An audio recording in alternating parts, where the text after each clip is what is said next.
So how did Lazar know what element 115 was? I don't know. So element 115, elements are just differentiated by the number of protons. So it is easy to predict there will be an element 115 before element 115 gets discovered. If they have, I think they don't have a stable version of Moscovium, which is element 115. And so if they can find some stable version, I think he'll be super vindicated based on that. Well, they think he has a stable version. I know that. Yeah. They think that was part of, during Jeremy Corbell's documentary that he was doing on Lazar, he was raided by the FBI. They raided his lab, and he thinks that's what they were looking for. That is wild. Yeah. I think there is so much real about the Lazar story. I think he was at S4. I think he met Edward Teller. I think he was at Los Alamos. I think he was at MIT. I know there's some stuff he told you offline. MIT's engaged in a lot of spooky stuff where you can't talk about what you were doing. There's a lot of federally funded weird stuff going on there. Yeah, if you want to teach your people how to do something that's kind of fucked up, you would send them to MIT. 100%. Yeah. EG&G came from Doc Edgerton, who was, MIT faculty, and that's where he ended up working after meeting Edward Teller was EG&G. So I believe there's a lot in that story that's super true. That lens, you need to apply that lens. Right. The limited hangout lens. Well, it's also like, what is he dealing with really? Like, what is the craft? Is that thing ours? Did we have something in 1988 that was that sophisticated, or is that really back engineered? That's the is it a mind fuck? That's the $1 trillion question. Is this tech protect? This is at a time when stealth craft had just came on the scene, and you had. When did stealth technology first get implemented? It was the F-117 was the first stealth craft. That was the early 80s. And you had actually this guy named Pyotr Ufimtsev, who is this... what a name. Yeah, a great name. Early 20th century Russian mathematician that Ben Rich and some of his engineers at Lockheed Skunk Works had resuscitated. There's this kind of disagreement between Ben Rich, who is the incoming Skunk Works director. Skunk Works is the most advanced R&D division of Lockheed Martin.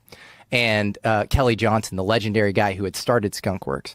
And so Ben Rich was very pro-stealth. He thought that this was this really important modality. And he and a couple of his engineers resuscitated this obscure Russian mathematician to reduce radar cross-sections on planes.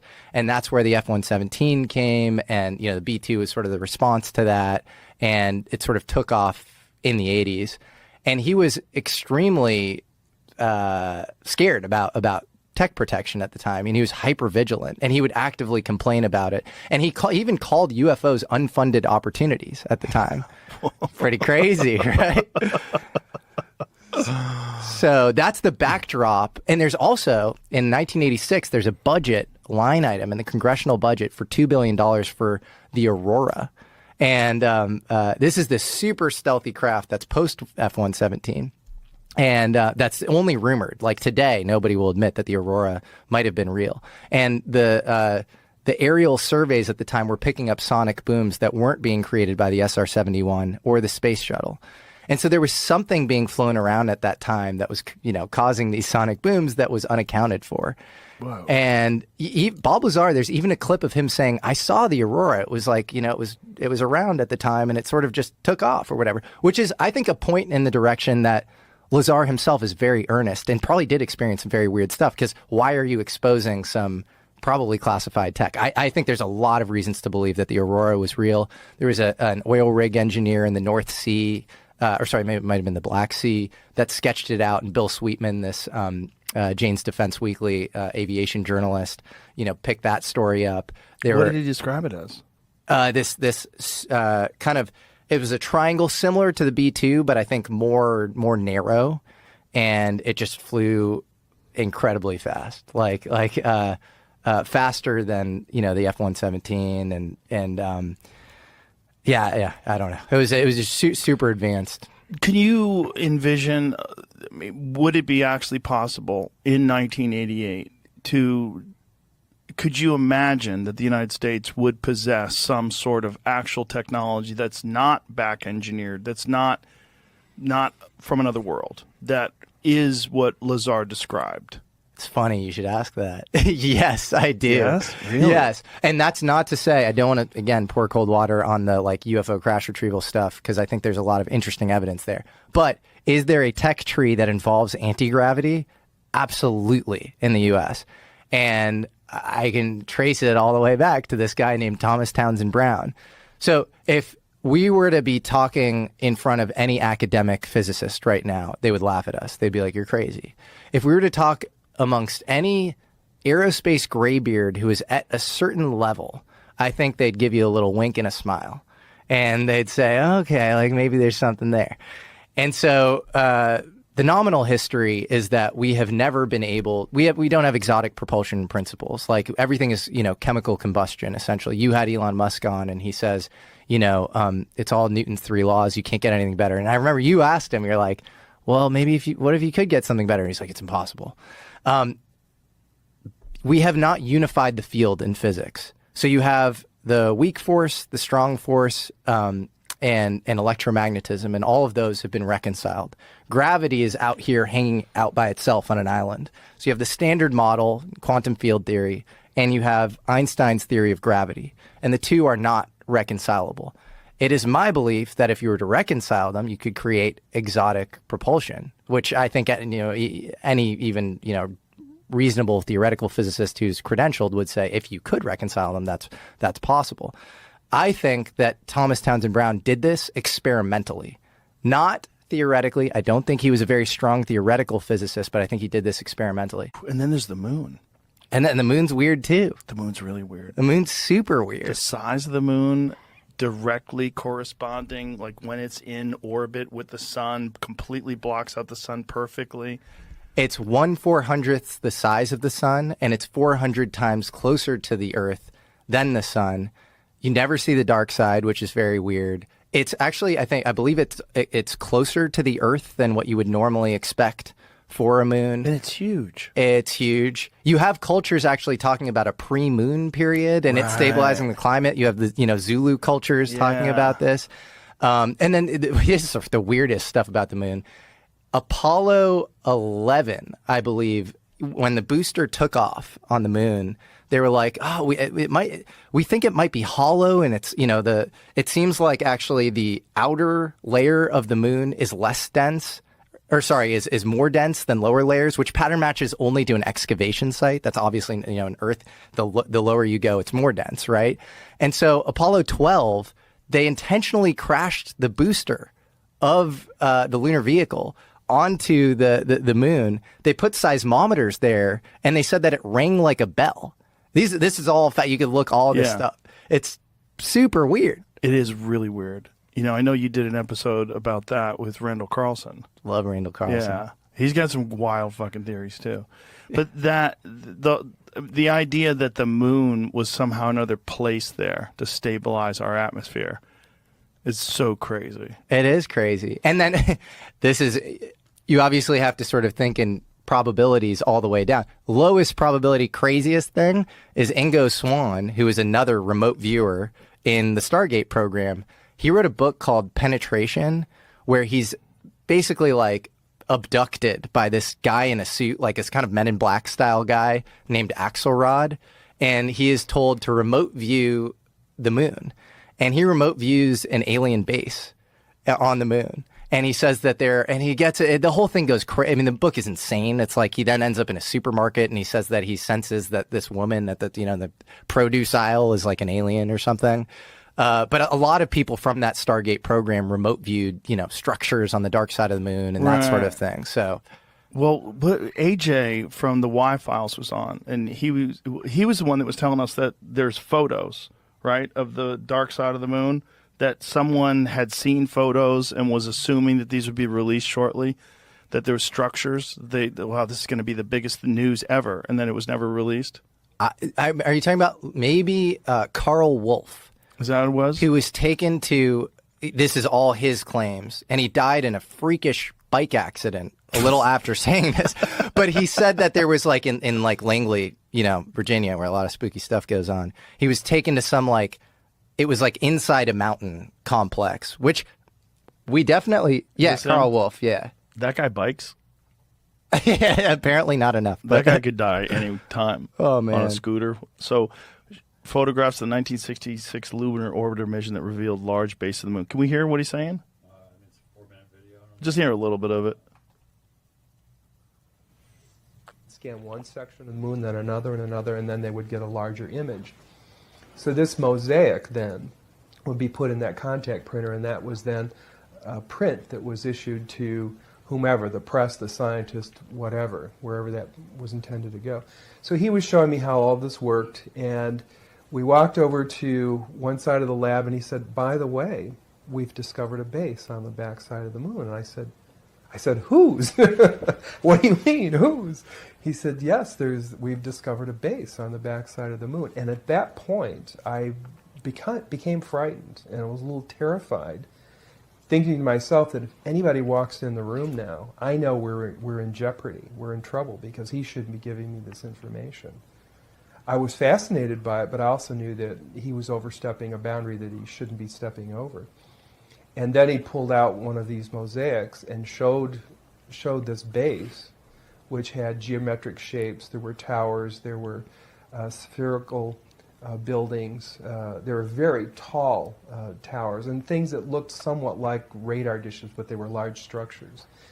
So I didn't say any more to him because I was concerned again that somebody was going to come in at any moment, would catch us having this conversation, and we would be in real trouble. I realized that he was telling me this information because he didn't have anybody else to talk to. Now, probably in that laboratory, he was probably one of the few enlisted people, and he was a worker bee. And he had a high-level security clearance, obviously, but he couldn't share that information with anybody else. And in those days, we didn't. When you had your security clearance, you took it seriously. It isn't like today where people don't take these things seriously. We had a different set of morals and ethics and values. That's the way we were raised, and we stayed bound by those agreements. So it was rare that someone would do something like this, but this fellow and I were the same rank. I think he was very distressed. He had the same pallor and demeanor as the scientists outside the room. They were just as concerned as he was, and he needed to discuss it with somebody.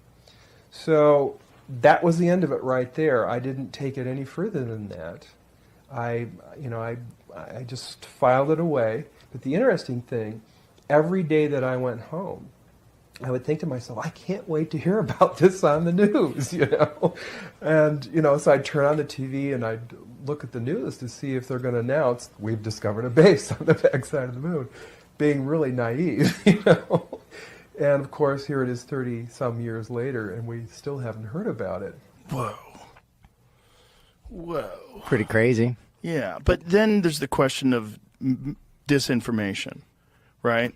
Like, you could conceivably give people a bunch of nonsense and tell them about it, knowing that some of it is going to leak, and it's going to and it won't be verified, and it's going to make this whole story seem even more ridiculous and make people less likely or reluctant to study it. Totally. And in his case, he says that he was in this, mountain base or whatever, where all of the world's nations were working together as part of some collegial UN style space program or whatever. So that to me might be a little, beyond the pale. And I'm glad you made that point because that is ufology 101. And I've heard you be incredibly exhausted and frustrated at UFO disclosure. And I think that is the reasonable response. It is limited hangouts on limited hangouts. It's just, we're going to give you a little bit, but we're also going to sprinkle in some falsities and some bullshit. We're going to stigmatize it. And it kind of works because it creates this initiation path for recruiting. If there are any of these programs, it widens the surface area. It both conditions the populace, but also stigmatizes the thing and makes it seem like kind of a joke. And so I think if you are not viewing modern disclosure through that kind of hermeneutic lens of interpretation, and you're just taking it, accepting it, imbibing it wholeheartedly, prima facie, I think you are in trouble. Yeah. When you go over the Bob Lazar story, what are you? How much of you cries bullshit? How much of you's More on the side. I think he's the most credible whistleblower because he Didn't profit from didn't it. profit, and they prosecuted him for running a prostitution ring. You know, Which maybe he was. which I think he was. He pled down to pandering, but Well, they also raided him during the Jeremy Corbell documentary. While they're filming the documentary, the FBI raided his facility. Mm-hmm. And they said they were looking for something. Mm-hmm. And supposedly he has a version or a sample of stable element 115. what? That's supposedly. Yeah, and that's supposedly what they were looking for. Well, of course. Supposedly he had gotten that from the lab, and when he was at S4, and that he had managed to smuggle out a stable chunk of this element 115. And there was a video that George Knapp had from back in the 80s where Lazar was demonstrating how this stuff bends light and, you know, what it does, like it has weird effects. How soon after that raid was 115 is now called Moscovium? How soon after that raid was 115 synthesized? I think it was synthesized in Russia. Synthesized by a particle collider, and so the when they got it is a very temporary, quickly dissolving form, but they proved its existence. Mm-hmm. And supposedly, what Lazar is saying, wherever these beings are from, they obviously have a completely different environment, and they have a stable version of this element. Yep. And this element is crucial to this gravity propulsion system. That it's a part of this reactor, it gets bombarded with radiation, produces this gravity field, allows you to just slingshot through the universe. I don't know. Are they working to stabilize it? I don't know what's going on behind the scenes, man. Why would they raid Bob Lazar? That's that spectrum of believability again. Mm-hmm. Exactly. Here's a guy who's being attacked and tormented. In the middle of filming the documentary. You know the Nixon story with Jackie Gleason? I know that Gleason was into UFOs. Tell the story. The story is Gleason got into UFOs because him and Nixon were drinking one day, and Nixon was like, "You want to see some shit?" I wish I was drinking with that. Can you imagine? And then he takes him, he flies him out to wherever the base is, and shows him a crashed UFO and these bodies that they have in freezers. And it was Wright Patterson? I do not know. I don't know if Jackie Gleason ever said. The story came from Gleason's wife, and it was an article in some sort of a magazine. But then there's the house that Gleason built in upstate New York that looked like a UFO. Like Gleason built a home. Yeah, that was like a disc. I'm going to look into this. It's such a good story. I wonder where they went. Reportedly would have been in Homestead Air Force Base. It might be in Florida. In 73. I think that's where they were when they were playing golf. And 70. Embalmed. Was reportedly shown embalmed bodies of 4 alien beings. Dun, dun, dun. So Nixon exposes the UFOs to a civilian, and then it does not go well for Richard Nixon after that. Well, I think what went badly for Richard Nixon was that Richard Nixon was inquiring as to who killed JFK, and he said he thought he knew, and he was kind of talking about it publicly, and they're like, okay. Yep. And they had already, brought in Gerald Ford, kicked out Spiro Agnew. They got rid of him. Gerald Ford, who was also in the Warren Commission report. That's right. And then all of a sudden, Nixon and Watergate happens. Nixon, the most popular president of all time. Of all time. And it turns out that Bob Woodward was actually an intelligence agent, and this is his first project ever. Operation Mockingbird. And then the people that were involved in the break-in, all FBI. G. Gordon Liddy. Yeah, the whole thing was a coup. All was a coup, all was a setup. Yeah, and we're all parroting, Nixon was a crook. That guy was a crook. He was this or that. Like, they did a great job. The PSYOP was wonderful. I'm a patsy. Yeah. They say it over and over. Mm-hmm. Yeah. It's all really, really interesting stuff. But it's just, what it boils down to with stuff like your show, like how much is real? And when you have these mysteries, one of the amazing things about mysteries is you're never going to run out of topics. No. There's so many of these things. And as long as there's a U.S. government, I'm good. As long as the CIA exists. They're always going to be hiding something. But the fun ones are always the alien ones. Mm-hmm. That's the most fun ones. The alien ones and the ancient civilization ones. Like, what do you think? If you enjoyed today's episode on JRE Plus, don't forget to give it a thumbs up and share your thoughts in the comments below. Thank you.